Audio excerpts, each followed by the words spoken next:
With the Trump administration in power, Israeli politicians have been celebrating this new opportunity, ramping up settlement projects. Some of these are even financed by Trump's own son-in-law, rumored to be the president's pick to broker so-called peace in the region. Can I reveal, Jared, how long we've known you?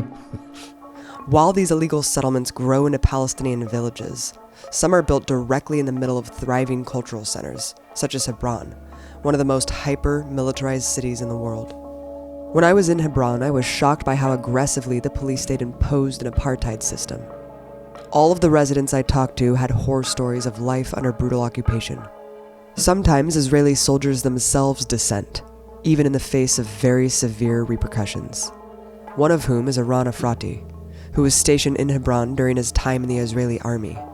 Since leaving the military after years as a combat soldier, Efrati has dedicated his life to documenting Israeli war crimes and fighting the apartheid system. Eran, you went from being a soldier in the IDF to being a very outspoken critic of both the occupation and continued takeover of Palestine. What made you go through such a profound transformation? Well, it didn't something that happened immediately. Obviously, growing up in Israel, you ask me what was my role in the military. I'm not sure that my role started with my enlisted. I think my role started when I was about 5, and I realized that my father is putting uniform and going out to Lebanon as a reserve soldier. That's the first time I felt that I'm a part of the military. The next time was in kindergarten, when soldiers came in to tell us about the Independent War, just after the Holocaust Day Memorial. The next time will be when I was 16, and I will get my first draft letter. And in this draft letter, it will be written that I am a property of the military. This is something that every kid in Israel goes through. When you're getting into the military system, in the end, you're already so much embedded inside the military. The military is a part of your identity. It's as much you as you're Israeli or Jewish, for that matter, in Israel. And going into the military, I was expecting to be a manifestation of me, just in uniform, protecting my country, protecting my family. I grew up on hearing the stories from Auschwitz of my grandma.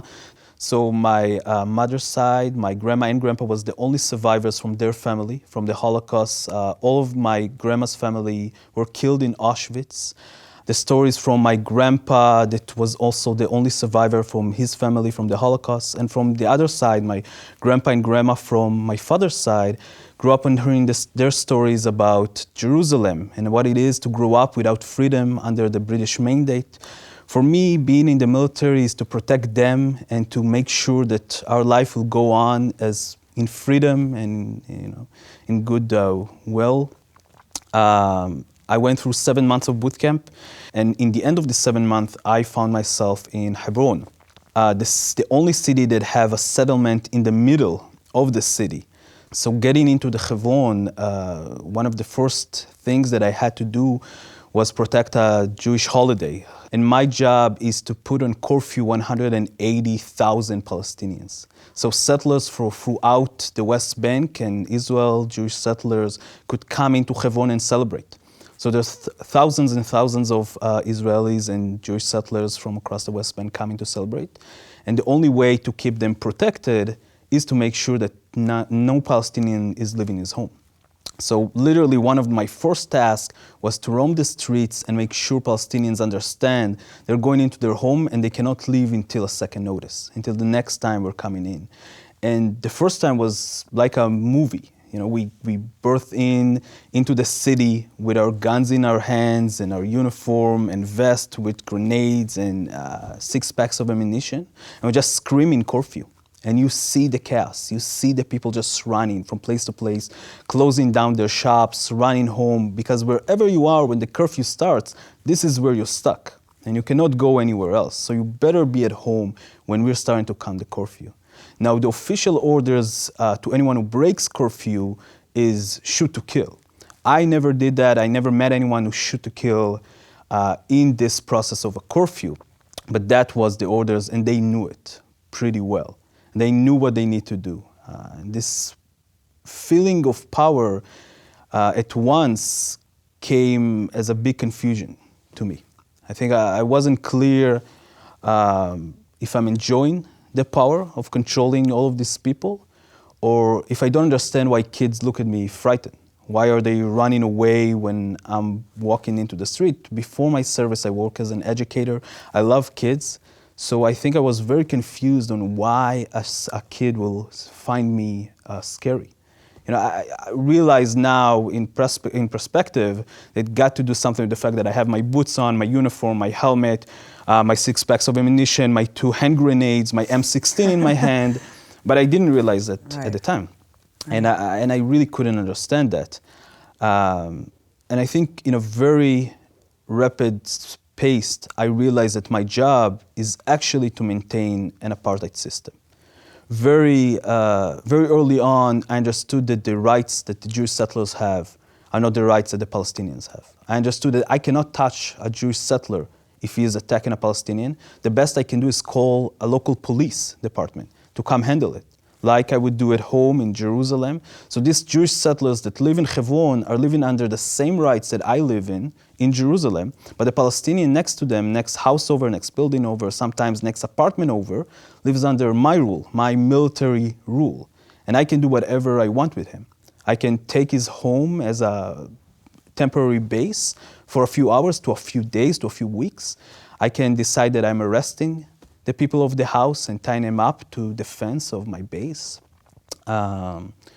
If we will get an order to demolish their home or just lock their front door and don't let them out into the street their house is on, a street that only Jewish settlers can walk on and Palestinians cannot. So they have to walk through windows to yards, into the other side, into the Kasbah of Hebron. I think realizing all of that in a very, very early stage in my service helped me understood that someone was lying to me along the way. I didn't feel like I'm protecting anyone. I didn't feel like I'm helping anyone feeling more safe. I feel like I'm terrorizing people. I feel like for the first time in my life, the boundaries between good and bad that I learned as a kid, and obviously I learned that I'm on the good side, was broken. I felt like I am the terrorist. And my job was literally to scare people so they cannot think about acting against the Israeli settlers or the Israeli military. That was actually our defined mission, to make sure that to instill fear in the hearts of Palestinians in Hebron. And that's exactly what we did. I think Hebron is a really intense example of apartheid, obviously. Like you just said, the settlements in the middle of the city, it's extremely visible. You have the cage streets, the ghost town. It's horrifying. Why did you speak up and why did you do what you did knowing that you would suffer such repercussions and potentially be banned from returning back to your country? Well, growing up in Israel, like I said, I believe that I was the good guy. I mean, the story that all of us are being told all around the world is that the very clear difference between good and bad people are there. You learn about the Holocaust growing up. I saw my grandma screaming in the middle of the nights, memories from Auschwitz in our mind, memories to our family. I knew that I am going to be a good human being. You know, in the age of 15, 16, I began being almost obsessed with trying to understand the Nazi side in the Holocaust. Not only to hear the stories of the victims, of the Jewish victims and any other victims from the Holocaust, but to try to understand how can a Nazi soldiers get up in the morning, give his kids a kiss, his wife a hug, and go out to the camps and do his job. I just couldn't understand that. And when I got into the occupied territories, for the first time I understood how can there be a contradiction inside yourself. As a human being, you could do your job and be a one person at home, be a loving, caring boyfriend or a son or a brother, and in the same time hold people under a regime so oppressed that people are dying not from only your bullets, but the amount of calories being entered into their territory, like in Gaza, from depression or sickness. This realization during my time as a soldier of me on the right side of history gave me this urge that something have to be done, something have to be spoken. understanding that nothing is really changing from inside, that you have to step outside and start talking with the world about what's going on. And that's the only way you can live in a place, not only for Palestinians, but for me as well. You know, I don't want to live in an ethnocracy. I don't want to live in an only Jewish state that values privileged Jewish life on every other life. This urges me to understand that I want my kids to grow up in a place when they don't have to oppress anyone, they don't have to be soldiers. I guess that's what pushed me to do what I'm doing. Your humanity. Let's talk about your time after getting out of the military, and then you went through a series through the West Bank, interviewing soldiers, getting their testimony. Talk about some of your experiences there that cemented your belief system now and opened your mind a little bit more. I think after I left the military, I was still under the impression that the things that I was going through were my personal experience. I understood that I do not believe in the things that I was doing. I understood that I was lied to, but I still didn't have the conviction that what we're doing is on a large scale. And leaving the military and starting interviewing soldiers really, I think, made me understand that there's a systematic oppression that is taking place in the occupied territories. Eran, let's talk about Elor Azaria, the soldier who just got convicted of manslaughter. He executed an unarmed Palestinian man laying in the street, of course, in Hebron, on camera. Israel, of course, is touting this as accountability, right? Justice. Mm-hmm. What is your reaction to the verdict and, just the case in general? Well, I think the Elor Azaria case had to be understood by a few contexts. Mm-hmm. The first one is the context of Israeli military practice of executions and targeted killing, and also confirming a kill. What Elor Azaria did on the Palestinian in Hebron are all practices that are alive in the military system, in the even police system or Mossad. It's illegal to continue doing execution. It's the middle of the previous decade, in the 2000s. But then something very interesting started.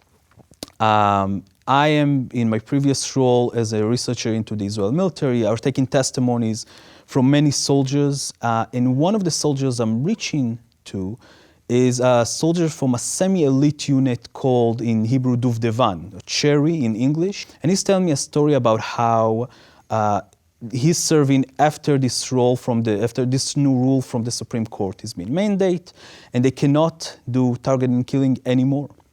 And how their officer is gathering the unit together and telling them, we're going to go out tonight to capture this person. Is highly dangerous. What we're going to do is we're going to come in 5 or 6 people's unit into their home in the middle of the night, break in quietly, go up to his bedroom, go into his bed, and point a gun into his head. Now, if he just wake up and surrender, we're taking him into the base. But if he scream, you shoot him in the head. If he lift his blanket, you shoot him in the head. If he lifts his hands or legs or trying to do any movement, you shoot him in the head. Now, because we understand as rational human beings that no human being can wake up in the middle of the night with a gun into his head and not scream or move, we understand these orders as an execution orders that bypass the Supreme Court order. And instead of saying we're going to execute this person, they're saying we're going to arrest this person, but if we feel there's some kind of danger, maybe he have a gun in his bed, maybe he will scream for help, we execute him. So execution is something that is very much alive. I continue to interview dozens of this Cherry unit that tells the same story about different cases, but the same exact practice in the occupied territories. They knew that this is what they're supposed to do. They knew that they were going into homes in the middle of the night to execute people. In October 2015, the latest intifada is starting, and even the official rules of not executing human beings are going off the window. From the prime minister, into ministers, into media people, everybody is talking about it from left to right, about you shoot to kill. If you see a girl with scissors next to you, you shoot to kill. Executions are very much alive in the Israeli military, the Israeli police, the Israeli discourse. People are calling for executions. People are calling for not only executions on, what they call terrorist or resistant people, Palestinians that are running at you, but they're calling for revenge. And when Elior Azaria doing what he does, he doing it after he heard it, this specific order of executions every, what they call a terrorist, from every section of the Israeli society. We wouldn't be talking about Elior Azaria if the execution wasn't on a film, let's be honest. I mean, like you said, this is commonplace, this is systematic, it's institutionalized. However, I do want to talk about how even before he was charged with manslaughter, it was a slap on the wrist at the beginning. I don't know if there was just international pressure that mounted at a certain point where they felt like they had to take the investigation forward, but even then, it was a very stark contrast between how right-wing Israelis reacted to just a house arrest verdict. Then let's say people hear when a police officer shoots and executes an unarmed black man, and usually you have protests in the street against the police trying to get accountability. There in Israel, it seemed like there was mass rallies in support of Elior Azaria. You know, of course, it's not surprising.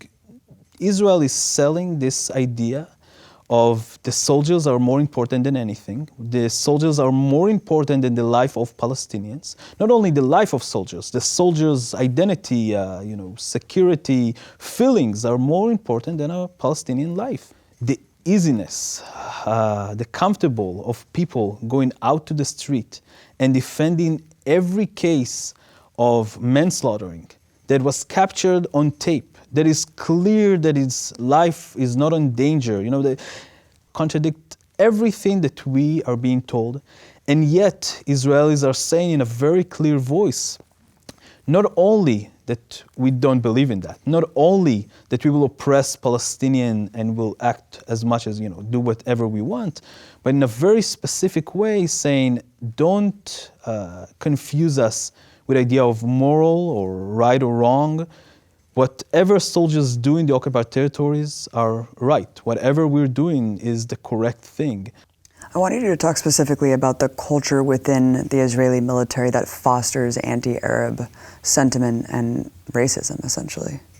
Yes, I think the system, is not only inside the military. It's like I said before, that's actually what being an Israeli means. Being an Israeli, growing up in the Israeli educational departments, you understand that all the Arabs hate you, that they're actually, in a way, the continuation of the biblical Amalek or Hitler, that everybody there want to throw you into the sea. This is what you're growing up with, and you really believe in that.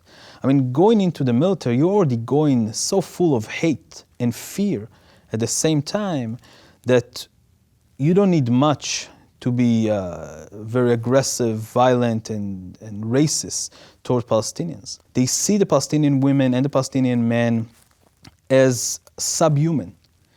The occupied territories are like an ex-territory when those human beings are not considered to be human beings. This is a process that you start in a very early age, being enforced inside your boot camp, and later on when you're going into your service, when you do not see human beings in front of you. Do not believe their sorrow, do not believe their smiles, do not believe their feelings. They are subhuman. But they look just like you. I mean, there's so many Arab Jews. It's incredible. Yeah. Like yourself.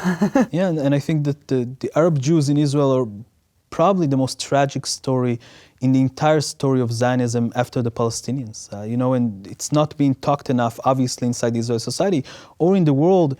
The Mizrahi Jew, the Arab Jews that came around the years of 50 and onward into Israel, some came by choice, some came by force, but they didn't came to a country that was theirs. Came only about 2 years after Israel was already gave out most of the land into the European people. And they understood that they cannot hold the territory alone. They need more people on the ground to fight off Palestinians or Palestinian refugees if they will come back. And then they went off and brought most of the Arab Jews and put them in the most terrible places in Israel, on the borders with Egypt or Jordan or Lebanon and Syria. We put them at buffer zones to protect us from Palestinians. Some of them came in the 70s. The Zionist organization sends delegations into these Arab countries and called the Jews there to come into Israel, the Jewish homeland. Many of them didn't want to. Many of them, like in Iraq or Egypt, had a good life, or in Morocco, and wanted to stay. They didn't know what will be the destiny of this new country that understood that there's very much likely that a lot of wars will go on there. They felt protected in those countries, and they said no. And the Zionist organization sent another delegations into some of these countries of people disguised as Arabs from those countries that terrorized those people to try to force them to come into Israel. They were born synagogues. We have testimonies today that talks about how they ran after people in the street and beat them down as so-called Arabs from Morocco, from Egypt or Iraq, trying to scare them. And immediately after that, more people from the Zionist movement would come and say, you see, the only safe place you have is Israel. You have to come now. And after they came, they were being sent into the most disgusting forms of settlement for the newcomers from those Arab countries, being sprayed from DDT with gas, trying to clean them up before they joining into the Ashkenazi, the European kids, to play with them. They were separated and segregated for years. That was not their country, and it's still not their country. And what they had to do to start to assimilate themselves inside this new country was to make sure that everybody understood that they're actually not Arabs. They look like Arabs, they talk Arabic, but they're not Arabs, they're Jewish, because you can be an American Jew and you can be a European Jew, but you cannot be an Arab Jew in Israel. And they erase their identity, and they starting to form what we know today as the most extreme right in Israel. They are the extreme right because they have to solidify themselves as the most loyal citizens of the states. You hear this as a cycle of violence, though, and every time I bring up, especially being on the ground in the West Bank, visiting the Dawabsha family, or who's left of it, whenever you bring up these horrifying stories and accounts of terror on behalf of the Israeli settlers, a lot of people just say, what about the stabbing attacks? What about the terrorist attacks on behalf of Palestinians? And it's painted as a equal fight, as a cycle of violence. And then you have the truck attack that just happened in Jerusalem. As a former soldier, how do you view these attacks? How do you view the stabbings, especially when they are directed at soldiers? Well, as an ex-soldier, I learned very personally that if you will not respect existence, you can expect resistance. And this is how people resist. Israel as a state like to use the idea that Palestinians only understand force or power. But the truth of the matter is that Israelis only understand power and force. Every other attempt from Palestinians to try to negotiate this situation in a diplomatic way was countered by more attacks, more oppression, and more occupation, more stealing of the land, more destroying of homes, more settlements being built. We decided to call going into the UN a diplomatic terrorism, and to go into the ICC, international terrorism. We basically describe every form of resistance as terrorism, because the sole idea of the occupation is not to be safe. The sole idea is to create an ethnically cleansed piece of land only for Jewish people, with Palestinian workers. Of course, some Palestinians can stay and do stuff for us, but this is our land. What people maybe don't understand is that Israel is creating the conditions into the situation of constantly having to protect yourself. We're creating this situation by oppressing millions of people into a phase where they have no other choice by resist. So many of these people lost a family member, had been to prison or lost someone in prison, and understood that nothing could be changed. Because the truth is that Israel do not hear the diplomacy. Israel do not hear the calls of Palestinians for equality.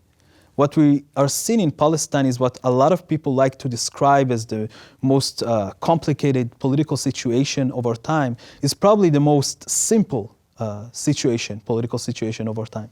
It's a situation about equality. it's amazing that you say that, Eran, because this is painted as the most complex, the most hard to solve. They've been fighting over there for thousands of years. You know, you hear these things, but really, it really does come down to basic equality and humanity. Would you say that you support the right of Palestinians to fight their occupiers? Absolutely. I support the right of every human being under an oppressive military rule to resist this military rule by any means possible. I do not believe that Israel have a right to occupy millions of human beings without every decent human, simple, basic human rights for their name. And I do not believe that Israel would change on its own. At no point in history there was a state or a power that had the power to control over other human beings and benefit from it, and just decided to let go of this power by its own.